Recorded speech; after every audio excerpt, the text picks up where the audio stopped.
Public എക്സാമിന് ഇനി കുറച്ച് ദിവസങ്ങൾ മാത്രമേ ഉള്ളൂ. അപ്പൊ പല ആളുകളുടെയും മനസ്സിലെ ഡൗട്ടാ, സാറേ ഇനി പഠിച്ചാൽ ഫുൾ A+ കിട്ടുമോ, ഇനി പഠിച്ചാൽ ഞാൻ ആഗ്രഹിച്ച മാർക്ക് എനിക്ക് കിട്ടുമോ, ഇത്രയും കാലം ഞാൻ ഉഴപ്പി നടന്നു, ഇത്രയും കാലം ഞാൻ ആരും പറയുന്നത് കേട്ടില്ല, എനിക്ക് തോന്നിയ പോലെ നടന്നു, ഇനിയുള്ള 2 മാസം അല്ലെങ്കിൽ ഇനിയുള്ള 1 മാസം പഠിച്ചാൽ എനിക്ക് ഫുൾ A+ കിട്ടുമോ? എന്റെ ഒരൊറ്റ ആൻസറേ നിങ്ങളുടെ ഈ ക്വസ്റ്റ്യനോടുള്ളൂ, യെസ്. പക്ഷേ ആ യെസ്സിനൊരു കണ്ടീഷൻ ഉണ്ട്. ആ യെസ്സിന് കുറെ സാക്രിഫൈസിന്റെ വിലയുണ്ട്, ആ യെസ്സിന് കുറെ കോസ്റ്റ് ഉണ്ട്.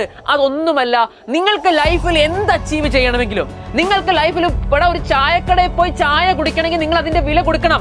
അല്ലാതെ ആരും നിങ്ങൾക്കൊന്നും ഫ്രീ ആയിട്ട് തരില്ല. നിങ്ങൾ ഇപ്പോഴും ചിന്തിക്കുന്നുണ്ട് എനിക്ക് ഫുൾ A+ വേണം, നല്ല മാർക്ക് വേണം എന്ന് ആഗ്രഹിക്കുന്നുണ്ടെങ്കിൽ നിങ്ങൾ അതിന്റെ വില കൊടുക്കാൻ തയ്യാറാകണം. അതിന്റെ വില നിങ്ങളുടെ സമയമാണ്. നിങ്ങളുടെ സമയം, നിങ്ങളുടെ ഹാർഡ് വർക്ക്, നിങ്ങളുടെ സ്മാർട്ട് വർക്ക്, എന്തായാലും നിങ്ങൾ പഠിച്ചിരിക്കണം ഇനിയുള്ള ദിവസങ്ങളിലെങ്കിലും. അല്ലാതെ എനിക്ക് ഫുൾ A+ വേണം പക്ഷെ ഞാൻ തിരിച്ചൊന്നും കൊടുക്കാൻ തയ്യാറല്ല എന്ന് പറഞ്ഞാൽ ഒന്നും നടക്കില്ല. നിങ്ങൾ ഇനി 2 ആഴ്ച 3 ആഴ്ച കഴിഞ്ഞാലും ഇങ്ങനെ തന്നെ ചോദിക്കും, സാറേ ഇനി പഠിച്ചാൽ ഫുൾ A+ കിട്ടുമോ, ഇനി പഠിച്ചാൽ. ഇങ്ങനെ ചോദിച്ചു നടന്നാൽ ഫുൾ A+ കിട്ടില്ല. ഇങ്ങനെ ചോദിച്ചു നടന്നാൽ ഫുൾ മാർക്ക് കിട്ടില്ല. ഇവിടെ നിങ്ങൾ അതിന്റെ വില കൊടുക്കാൻ റെഡിയാണോ? ഇവിടെ നിങ്ങൾ പഠിച്ച് മുന്നോട്ട് പോകാൻ റെഡിയാണോ? നഷ്ടപ്പെട്ടു പോയ സമയത്തെ പറ്റിയോ നഷ്ടപ്പെട്ടു പോയ കാലത്തെ പറ്റിയോ ഓർത്ത് വിഷമിച്ചിട്ട് കാര്യമില്ല. പുതിയ കാര്യങ്ങൾ നിങ്ങൾ തന്നെ നെയ്തെടുക്കണം. സാർ, പണ്ട് തോമസ് ആൽവ എഡിസൺ എന്ന് പറയുന്ന ഒരാളുണ്ട്, നിങ്ങൾക്ക് അറിയായിരിക്കും അദ്ദേഹത്തിനെ, അല്ലെ? അദ്ദേഹത്തിന്റെ 67ാമത്തെ വയസ്സിൽ അദ്ദേഹത്തിന്റെ ഫാക്ടറി കത്തി നശിച്ചു. അപ്പൊ അദ്ദേഹത്തിന്റെ എല്ലാം നഷ്ടപ്പെട്ടു. ഇനി അദ്ദേഹം ഒരു യങ് ആയിട്ടുള്ള പേഴ്സൺ അല്ല. പുതുതായിട്ട് കെട്ടിപ്പടുക്കാനായി അദ്ദേഹത്തിന് ഒരു മനക്കട്ടി ഉണ്ടാവാൻ സാധ്യതയില്ലാത്ത ആ പ്രായത്തിൽ അദ്ദേഹം പറഞ്ഞു, ദൈവമേ എനിക്ക് പുതിയതായിട്ട് തുടങ്ങാൻ ഒരു അവസരം തന്നതിന് നന്ദി. അദ്ദേഹം വിത്തിൻ 3 വീക്സ്, അടുത്ത 3 ആഴ്ച കൊണ്ട് പുതിയ കണ്ടുപിടുത്തം നടത്തി ജീവിതത്തിലേക്ക് തിരിച്ചു വന്നു, വിജയങ്ങളിലേക്ക് തിരിച്ചു വന്നു. സോ ആ ഒരു മൈൻഡ് സെറ്റ് നിങ്ങൾക്ക് ഉണ്ടെങ്കിൽ നിങ്ങൾക്ക് എന്ത് തകർന്നു പോയാലും, ബാക്കോട്ട് ചിന്തിക്കണ്ട. ബാക്കോട്ട് കഴിഞ്ഞു പോയ കാലങ്ങളൊന്നും ചിന്തിച്ചിട്ട് ഇനി യാതൊരു കാര്യമില്ല. അത് പോയി, അത് കഴിഞ്ഞു. അതിനെ ചിന്തിച്ചൊരു കാര്യമില്ല. ഇനി എനിക്ക് എന്ത് ചെയ്യാൻ പറ്റും?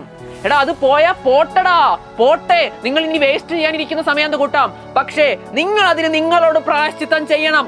നിങ്ങൾ അർഹിക്കുന്ന മാർക്ക് നേടിയെടുത്താൽ നിങ്ങൾക്ക് ആ നഷ്ടപ്പെട്ടു പോയ സമയം ഓർത്ത് ജീവിതത്തിൽ ഒരിക്കലും വിഷമിക്കേണ്ടി വരില്ല.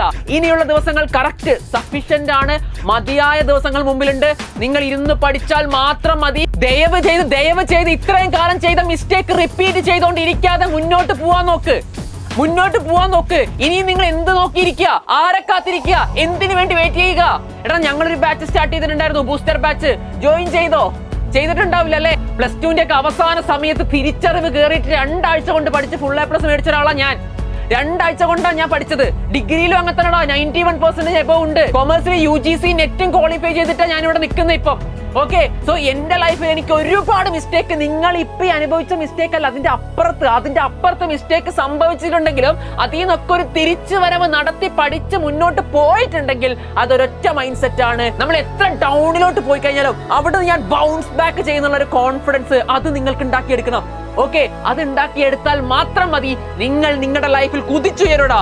നിങ്ങൾ കാണുന്ന സ്വപ്നം കാണുന്ന ജീവിതം നിങ്ങളുടെ മുമ്പിലേക്ക് എത്തും. ഇപ്പൊ വിഷമിക്കല്ലേ മക്കളെ, എന്റെ പൊന്നു മക്കളെ. ഞാൻ എല്ലാ വീഡിയോയിലും പറയുന്ന പോലെ പറയാ, ആസ് എ ബ്രദർ ഞാൻ നിങ്ങളുടെ കൂടെ തന്നെ ഉണ്ടാകും. നിങ്ങളൊന്ന് പഠിച്ചു തുടങ്ങ്.